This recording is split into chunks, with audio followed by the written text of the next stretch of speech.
हाँ बोलो रेहान। कल आया था मैं घर, लेकिन तुम नहीं थी। इंतजार भी किया मैंने तुम्हारा। हाँ पता है मुझे। मैं तुम्हारे घर बच्चों के बारे में बात करने आया था। तुम ये एटीट्यूड किसको दिखा रही हो? बच्चे 3 साल के नहीं हैं और प्लीज दुआ और असलान के मैटर में इंटरफेयर ना करो। उनकी अपनी पर्सनल लाइफ है, उनको खुद सॉल्व करने दो। बहुत मेहरबानी होगी आपकी। वैसे भी ये बात मैं तुम्हें कितनी बार समझा चुकी हूँ। अच्छा चलो ज़ैनब, हम कहीं मिलकर बात करते हैं, ठीक है? रेहान तुम्हें मेरी बातें समझ आई हैं? मॉम जल्दी चले, हम लेट हो रहे हैं। फोन बंद कर रही हूँ, बाद में बात करूंगी मैं। ज़ैनब रुको, बंद मत करना। रुको रुको, शाम में आ जाऊंगा। Hello hello. चलो बेटा चले। मुख्तसर बात ये कि हमें दुनिया में नंबर 1 बनना है। चलो देखते हैं इंशाल्लाह। याद है इस क्लब में शामिल होने से पहले तुम दोनों एंटी थे एक दूसरे के। सही कहा। तो क्या सीखा? कुछ चीजें स्टार्टिंग में जितनी बुरी लगती हैं, वो आगे जाकर उतनी ही अच्छी लगती हैं। बिल्कुल दुरुस्त कहा। मैं अपनी मामा को भी खबर दे दूंगा फिर।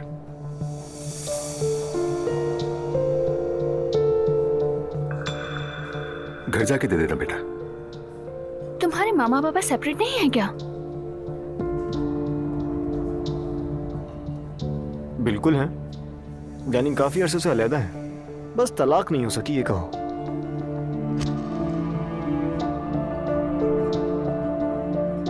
लेकिन अमूमन बच्चे अपनी मामा के साथ रहते हैं, तुम अपने बाबा के साथ क्यों रहते हो महते? जिमल बेटा कुछ ज्यादा पर्सनल सवालात नहीं करी तुम। आई एम सॉरी, मुझे ख्याल नहीं रहा इस बात का। नहीं नहीं कोई बात नहीं, मेरे लिए बाबा के साथ रहना ज्यादा खुशगवार है, इसीलिए। मरियम मम्मी कुछ हुआ है? हुआ है, हुआ है। बहुत शुक्रिया आपका। शुक्रिया।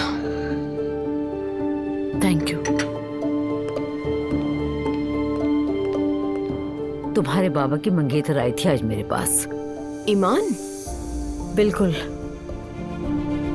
मैं उसे अब तक जितना जानती थी वो उससे मुख्तलिफ निकली।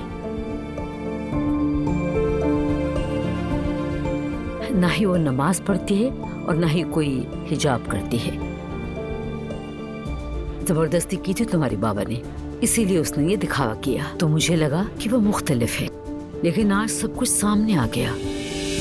समझ में नहीं आया मरियम साहिबा, उस बात का हमसे क्या ताल्लुक?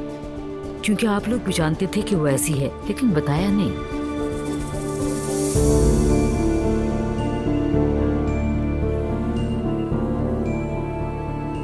मरियम मम्मी। देखो बेटा, उसने साफ अल्फाजों में कहा कि तुम दोनों को इस बारे में इल्म था। रेहान मेरे बेटे को धोखा दे रहा और तुम ये बात जानती थी, फिर भी नजरअंदाज किया। मुझे तो ये समझ नहीं आ रहा कि तुमने ये सब कुछ हमें क्यों नहीं बताया, क्यों अजलान को मना नहीं किया, क्यों आप दोनों ने मेरी बेटी के साथ धोखा होने दिया? बताएं मुझे। मरियम साहिबा आप सूरत हाल को बिल्कुल गलत समझ रही हैं। तो फिर मुझे आप ही समझाइए ज़ैनब साहिबा, आप बताइए मुझे कि सच क्या है।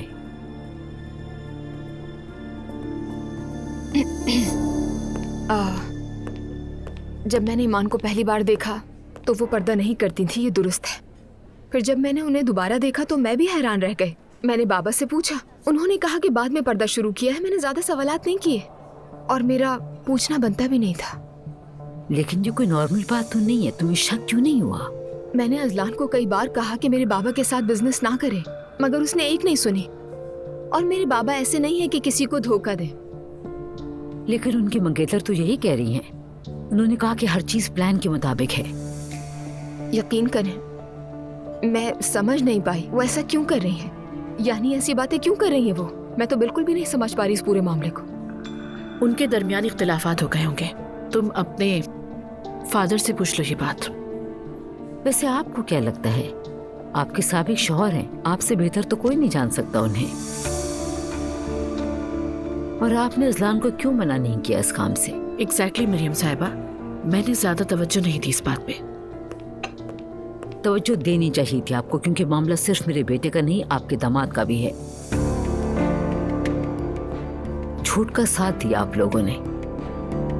मैं समझ सकती हूँ मरियम साहिबा, लेकिन यकीन करें यहाँ बुरा करने वाले हम नहीं हैं। रेहान ने जो कर दिया उसका नुकसान तो होगा, मानती हूँ। जो कुछ हुआ वो बहुत गलत था, काश कि ऐसा ना होता। हाँ काश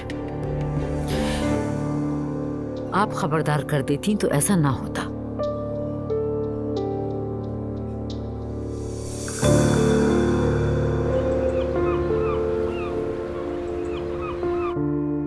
ईमान को तो देखें, कितनी बदतमीज है। बाबा से बात की मैंने, वो अलग हो गए हैं। मगर वो तो शादी करने वाले थे। अब अल्लाह जाने उस लड़की के साथ क्या कर दिया है। एक बुरी औरत 40 घर बर्बाद कर देती है, ये बात बेमानी नहीं है। बेइज्जत हो गए, शर्मिंदा हो रही हूँ मैं तो बहुत ज्यादा। जमीन में धस गई हूँ मैं तो। लेकिन मॉम हमने क्या किया? मॉम हमने क्या किया? कुछ नहीं किया, यही तो प्रॉब्लम है। कम से कम दुआ को चाहिए था कि वो अजलान को खबरदार कर देती रेहान के बारे में। अब मैं मुजरिम बन गई हूँ, है ना? तुम और मैं अपने बच्चों के फादर को ऐसा कहना आसान नहीं। ये बात आसानी से नहीं कही जा सकती। ऐसा सिर्फ तुम्हारे लिए कहा है और रेहान की मुझे परवाह नहीं है। दुआ के लिए कहा है मैंने जो कुछ कहा है। क्या मॉम अजलान ने आपसे कुछ कहा है? दुआ ये बताओ क्या पैचअप करोगी? हाँ देखो ना, तुम्हें नहीं लग रहा ऐसा? देखो फिर हमें बीच में नहीं खींचना।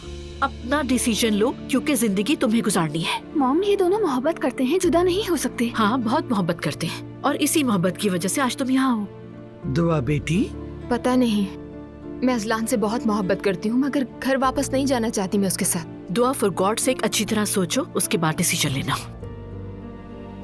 देखो मरियम खातून नहीं चाहती कि तुम्हारा घर टूटे, इसीलिए वो ना तो अपने शौहर से और न ही अजलान से इस बारे में बात कर सकती है। तुम फिक्र ना करो। चले आपको भी मौका मिल गया बात करने का। हाँ बदकिस्मती से ऐसा ही है। अब मुस्तफा भाई भी चले गए हैं, वहाँ तो एक जश्न का माहौल होगा। वहाँ सेलिब्रेशंस नहीं होती। कितना अच्छा लड़का है वो। बहुत अच्छा। और उसने मुझे बार बार फोन करके थैंक्स किया है।